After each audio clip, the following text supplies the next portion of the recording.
Isa mo kami na nag-jersey. Dito na kami. Kaway-kaway naman diyan. Ayun no? Layo kinakaway dito. Ayaw kasi abaan mo pa. Sino kaya may balat na?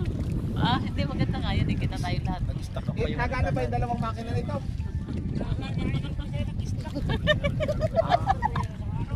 Ha? Ay lang palang pulo yun. Lakarin na lang natin. Ha? Lakarin na lang natin. Ano yan? Natakbo na si Nino. Dito pa yun. Ito nga po pala yung mga lakbay kanina. Layas.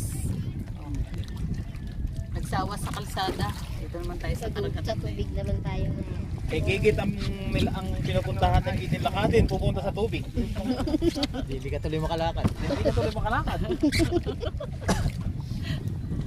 Ibang klaseng lakbay ngayon yan, di ba? Ito talaga yan. Lakbay dagat. Dagat na. Lakbay dagat na tayo ngayon. Hindi na lakbay kalingot. Lakbay dagat. Pa palang dulo nito.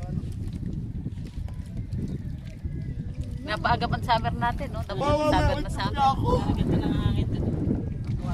Ano yan? May Lakbay bahay dagat ba? na yun. Lakbay kalingot. May tutulungan tayong isda doon sa lahat. Hindi ang tawag na doon, lakbay bugaw. Kasi kang bigil sa kauli-ulihan na naman, no? May bugoy na doon. Tao na to. Lakbay bugaw. Naku, babay tulog ka na dyan. Ka-meters, ha? Parehas. Parehas. May nakakala. Sir Dings ba yung Sabi i-calibrate. Tutulungan daw tayong isda sa laot. For the first time. Nalambot daw ni Kalaot ay. Wala nga ako huli kagabi ay. Normal na yun. Lakas na lakas lang ng alon.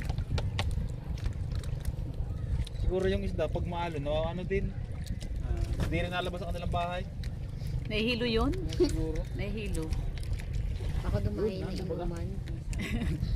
Kaya nahilo. Nahihilo yun. Yung isda nahihilo, di ba? So, dumahin siguro ng inom sa ilalim. Naglambanog, ano? Nagdisko-disko sila Kumain ko doon. gabi ng inuman yung mga isda. Saka supo. Naglambanog. Ano yun? Ang ininom nila yung gilbis. Na, ano pa naman yung aking, ano? Mahal. na doon, wala nang ano. Buti naman natagalan na si, na, ano, hindi na nakakuha sana ng gamit mo. Oo nga. Malalim ka naman ah. Malalim ka mababasa ka na. Oo, ni